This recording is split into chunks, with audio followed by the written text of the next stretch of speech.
Event executive एक ऐसा job role जो बहुत सारे लोगों को पसंद आ सकता है, क्योंकि इवेंट्स में कॉन्फ्रेंसेस पे जाना सभी को पसंद है, अलग अलग प्रकार के सेमिनार्स अटेंड करना सभी लोगों को पसंद है, काफ़ी सारे लोग होते हैं, मिलना जुलना होता है और बहुत मज़ा भी आता है। लेकिन उस सेमिनार को या उस कॉन्फ्रेंस को कराने वाले जो जिन्होंने मैनेज किया है, जिन्होंने हर एक चीज़ की देखरेख करी है कि कौन सी चीज़ कितने बजे होगी, कौन सा नया मोड किस समय पर आएगा, और सीटिंग अरेंजमेंट हो या जो भी चीज़ें हुई है, स्टेज कैसा होगा, कितने बजे कौन आने वाला है, क्या चीज़ें होगी, ये सारा कुछ अरेंज करना, मैनेज करना जिन लोगों ने किया है वो काफ़ी ज़्यादा रिस्पॉन्सिबल है, और उनमें से एक आप भी हो सकते हैं एज अ इवेंट एग्जीक्यूटिव। आज इवेंट एग्जीक्यूटिव के क्या काम होते हैं उसको हम समझेंगे, क्या रिस्पॉन्सिबिलिटीज़ होती हैं, ताकि अगर आप भी बनना चाहते हैं तो कल को आपके मन में क्लैरिटी रहे कि ये सारी चीज़ें मुझे पसंद है और ये मैं कर सकता हूँ, तो आपको कॉन्फिडेंस आएगा। तो पहली चीज़ जो इवेंट एग्जीक्यूटिव करते हैं कि भाई उन्हें प्लान करना है अलग अलग प्रकार के कॉर्पोरेट इवेंट्स, कॉन्फ्रेंसेस या सेमिनार्स। अब इसके लिए जनरली आपकी जो टीम है उनको क्लाइंट्स मिलेंगे कि भाई हमारा ये इवेंट है, आपको ऑर्गेनाइज करवाना है, तो आपको पूरा प्लान करना होगा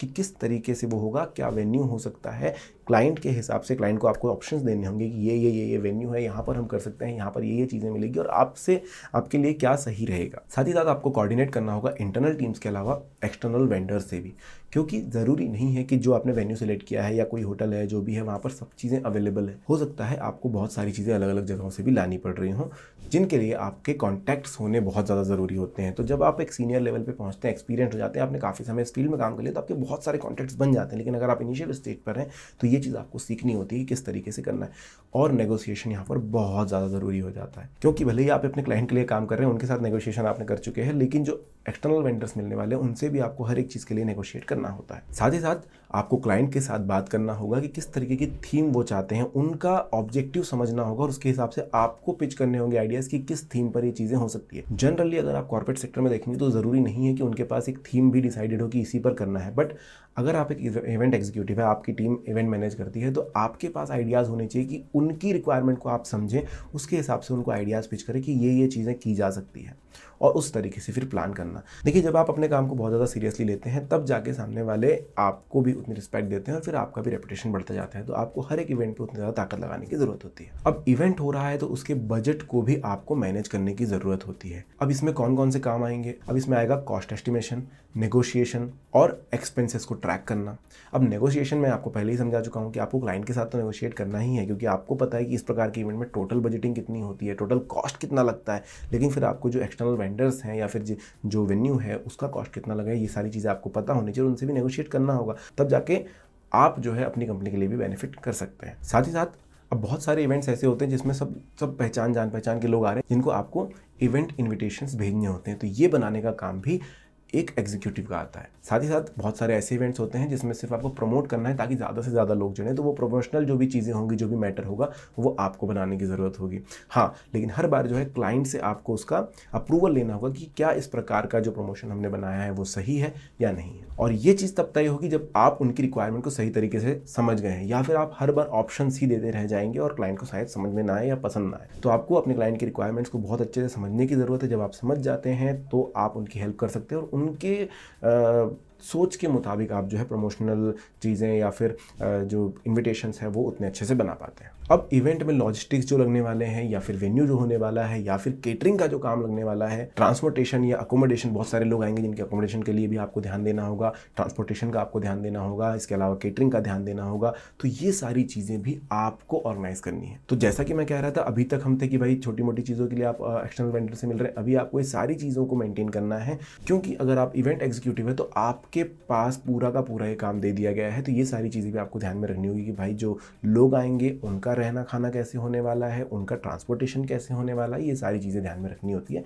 इवेंट एग्जीक्यूटिव को। इवेंट रजिस्ट्रेशन से लेकर के अटेंडी मैनेजमेंट तक और जितने लोग आने वाले हैं उनकी लिस्ट तक सब कुछ आपको यहाँ पर ध्यान में रखना होगा। गेस्ट लिस्ट कौन सी है, या फिर टिकटिंग हुई है तो टिकटिंग वगैरह की पूरी जानकारी, पूरा जो उसको ओवरसी करने का काम आपको करना होगा, ताकि जो इवेंट है वो अच्छे तरीके से चल सके, उसमें कोई प्रकार की प्रॉब्लम ना क्रिएट हो। अब बहुत सारे ऐसे इवेंट्स होते हैं जिसमें कि आपको पर्दा लगा है, आप मशीनें यूज़ कर रहे हो कि भाई पर्दे पर कुछ चीज़ दिखाई जाएगी, आपने प्रोजेक्टर इस्तेमाल किया है, माइक वगैरह लगाए हुए हैं, तो ये सारी चीज़ें ऑडियो विजुअल की जो चीज़ें हैं वो सही सही तरीके से काम करें, इसका देखरेख आपको करनी होगी।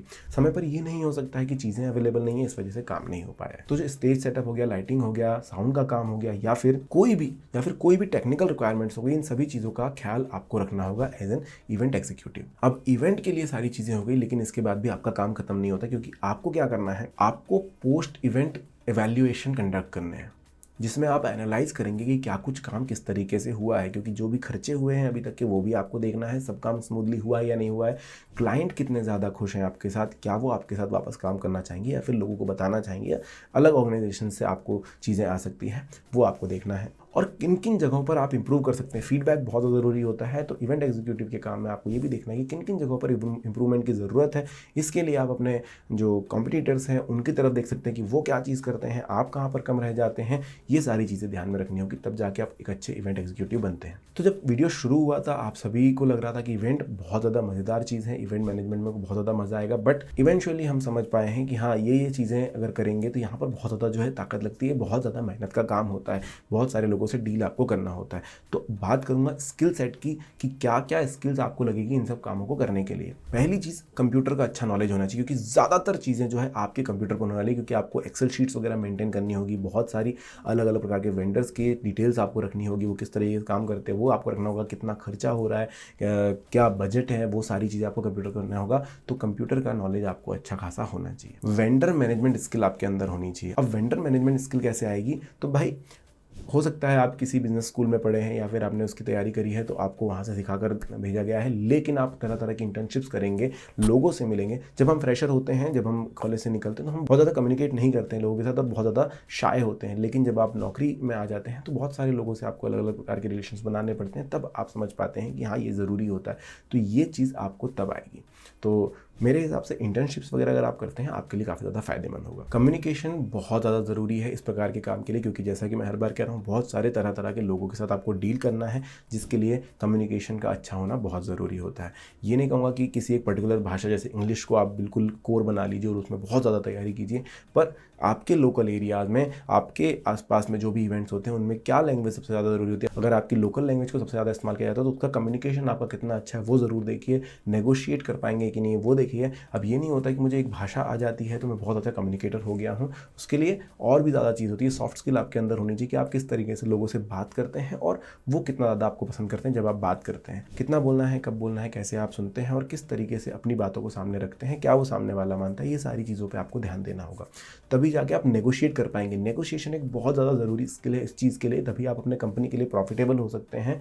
तो नेगोशिएशन आपको तभी आएगा जब आपका कम्युनिकेशन काफ़ी ज़्यादा अच्छा है, तो आप चीज़ें निकाल कर तोड़ मरोड़ कर जो है अच्छे से नेगोशिएट कर पाएंगे और अपने कंपनी को ज़्यादा से ज़्यादा प्रॉफिट दिला पाएंगे। स्ट्रेस हैंडल करना आपको आना ही चाहिए। देखिए, जब ये जैसे मैंने आपको अभी पूरी लिस्ट बताई कि भाई क्या क्या रिस्पॉन्सिबिलिटीज़ आपकी होगी, तो इसमें बहुत ज़्यादा स्ट्रेस आने के चांसेस होते हैं, बिल्कुल होते हैं, क्योंकि हर एक चीज़ टाइम टू टाइम होगी ऐसा नहीं है। और ये कोई 9 to 5 जॉब ऐसा नहीं है कि आप 9 बजे गए, 5 बजे आप बिल्कुल बाहर हो जाएंगे और दिन भर का सारा काम हो जाएगा, ऐसा नहीं होने वाला है।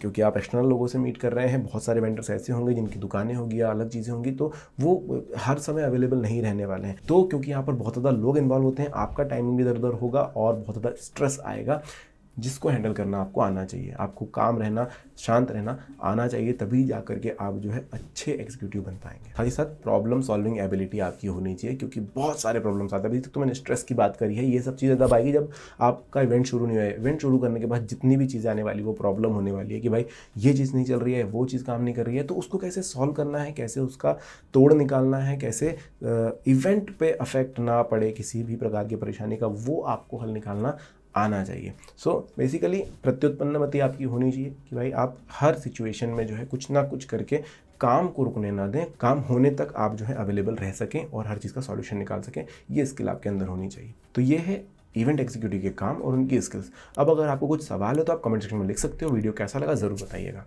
Thank you.